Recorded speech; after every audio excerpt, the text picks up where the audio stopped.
3, 2, 1. Salam saudara, kembali kita berjumpa dalam tayangan edukasi Kristen untuk kalangan sendiri beriman dengan logika yang sehat. Saudaraku, dalam tayangan berikut ini merupakan tayangan kelanjutan dari tayangan sebelumnya tentang kepenuhan Roh Kudus menurut Perjanjian Lama. Dalam kesempatan ini, saya akan membagikan fenomena yang menyertai di saat hari Pentakosta, terlebih khusus dalam kitab Kisah Para Rasul pasal 2 ayat 1 sampai yang ketiga. Bicara mengenai hari Pentakosta, maka perlu mengetahui lebih dahulu latar belakang perayaan hari raya Pentakosta dalam sejarah kaum Yahudi.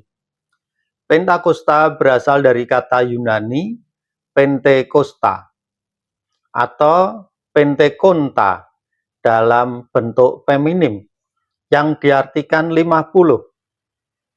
Kata serapan Pentakosta hanya dijumpai dalam Kisah Para Rasul pasal 2 ayat 1 dan juga Kisah Para Rasul pasal 20 ayat 16 dan 1 Korintus 16 ayat 8. Sedangkan dalam bahasa Ibrani, Pentakosta dipahami sebagai satu perayaan hari raya Shavuot atau hari raya 7 minggu yang dirayakan pada hari ke-50 sesudah hari raya Paskah yang jatuh bertepatan dengan hari raya Tuan, yakni hari dipersembahkannya hasil pertama bumi. Inilah pesta buah-buah pertama, yaitu hari raya ke-7 minggu.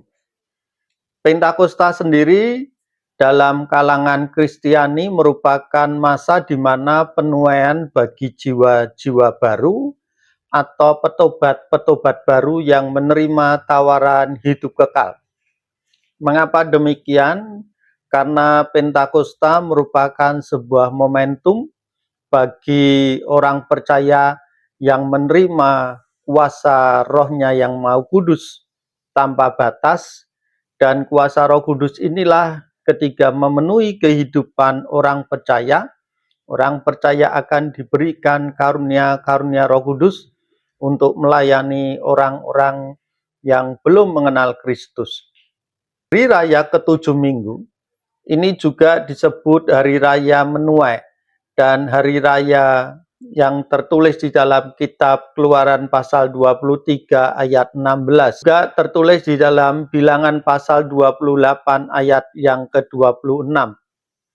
Kemudian hari itu dikenal sebagai hari raya Pentakosta dikarenakan dirayakan pada hari yang ke-50 dihitung dari Sabat permulaan hari raya Paskah yang ditandai dengan perkumpulan kudus dan mempersembahkan korban.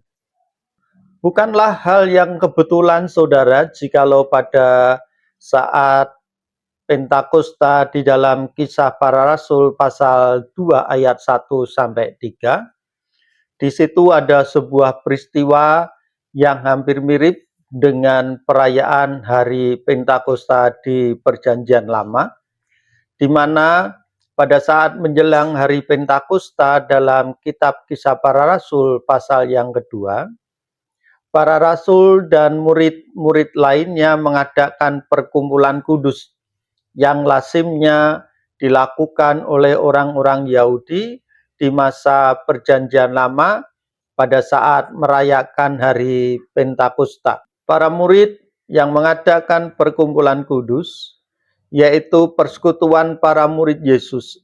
Mereka bertekun dalam doa dan mempersembahkan korban-korban doa dan pujian bagi Sang Kristus.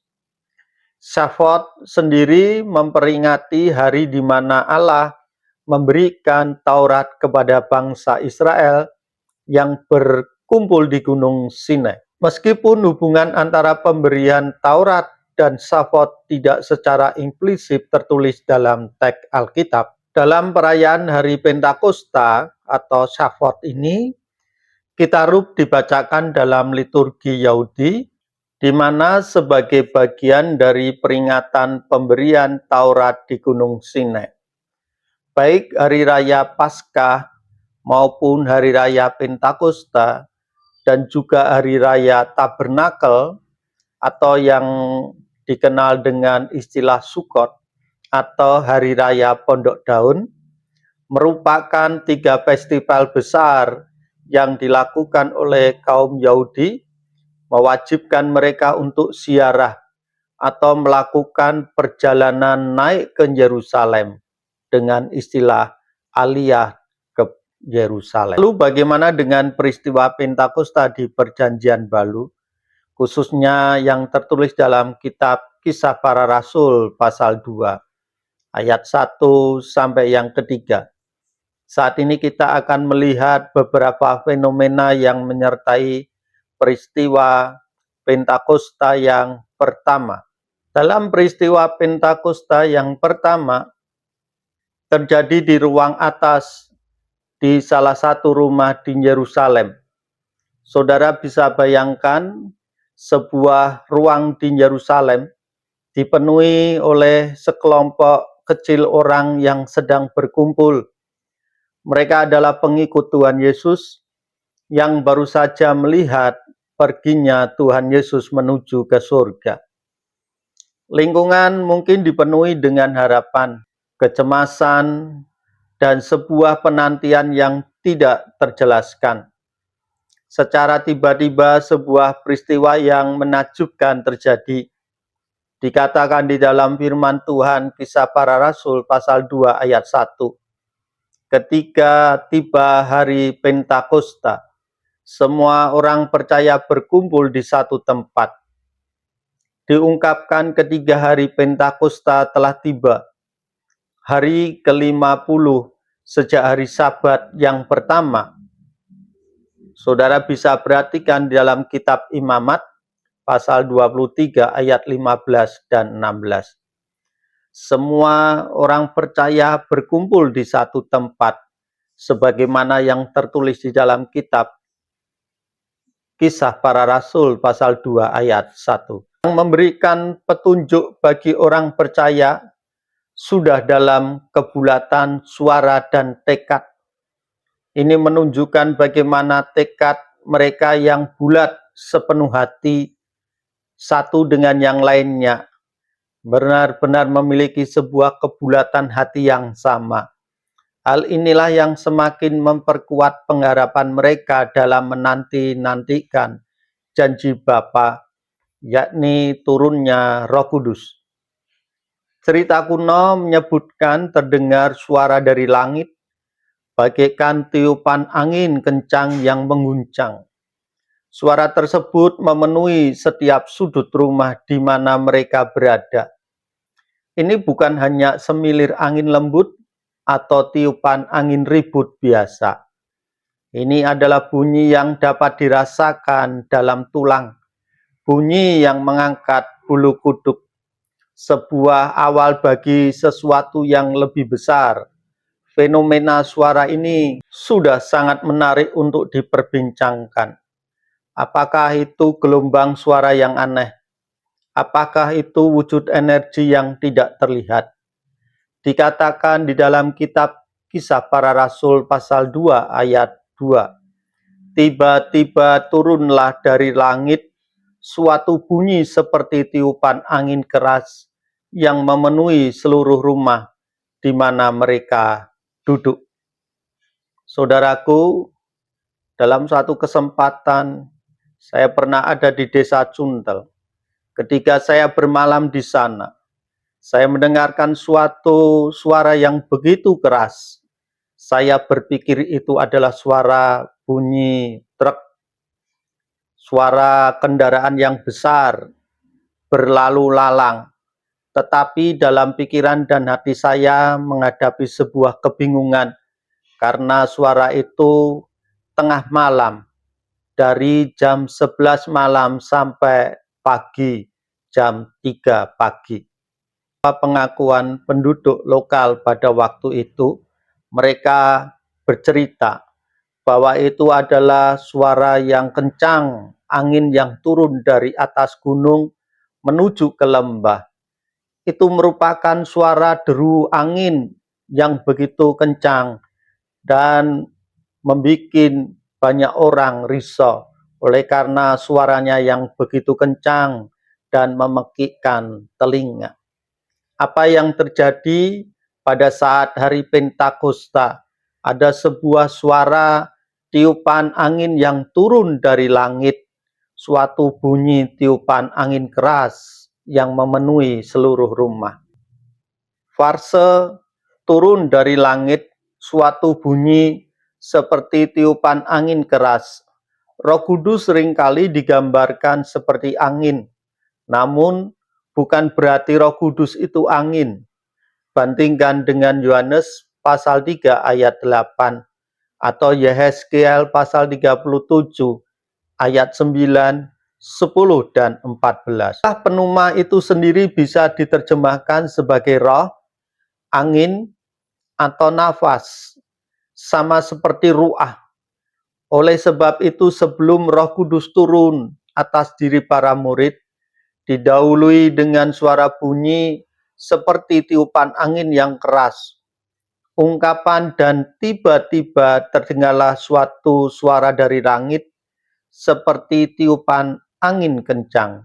Merupakan kejadian yang spektakuler sebagai keseluruhan gambaran yang begitu indah. Hanya dapat disaksikan oleh para saksi mata atau para rasul. Suara yang tiba-tiba kuat dan menyebar itu membuat seluruh murid atau orang percaya merasa sangat kagum, dan dengan demikian melengkapi persiapan mereka untuk menerima karunia surgawi. Angin adalah lambang roh yang sudah kita kenal, yaitu rohnya yang Maha Kudus. Saudaraku, suara inilah yang mengundang banyak orang-orang yang datang ke Yerusalem untuk lari menuju ke satu rumah, di mana pada waktu itu para murid dan orang-orang percaya yang lainnya sedang bertekun dalam doa.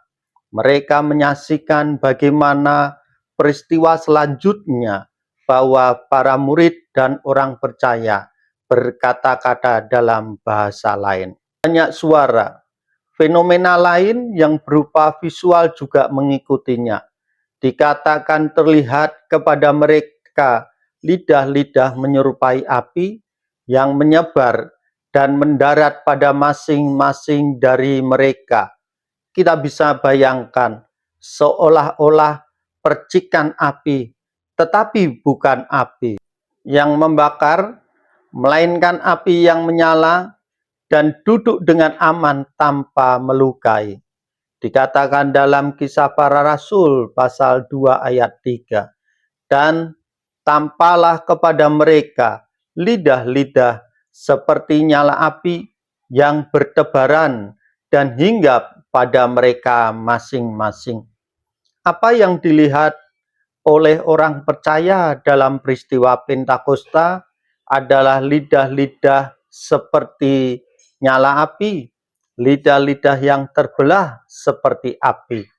Ungkapan lidah-lidah yang terbelah yaitu penampakan seperti api yang berbentuk lidah, muncul dari pusat atau akar yang sama dan hinggap pada setiap orang dan kelompok besar itu.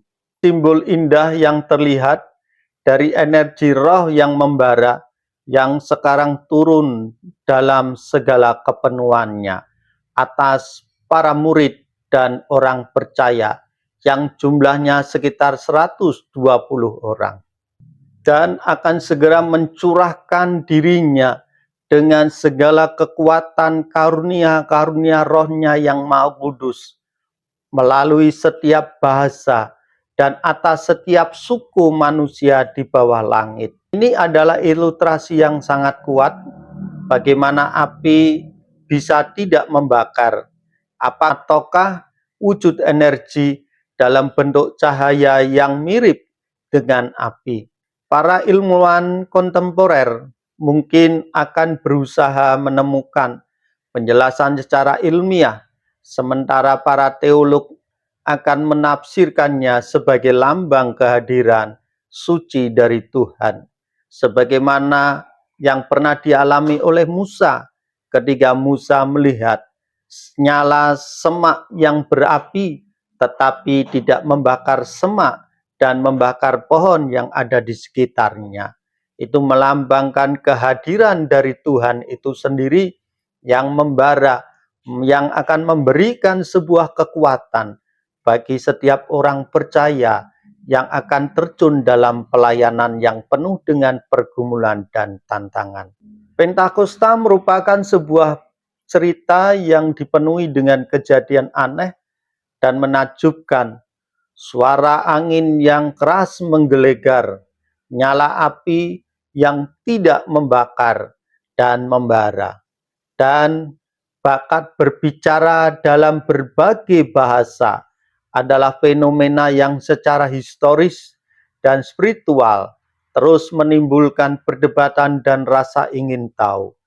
Fenomena selanjutnya adalah yang tercatat di dalam ayat yang keempat, di mana lalu mereka mulai berkata-kata dalam bahasa-bahasa lain.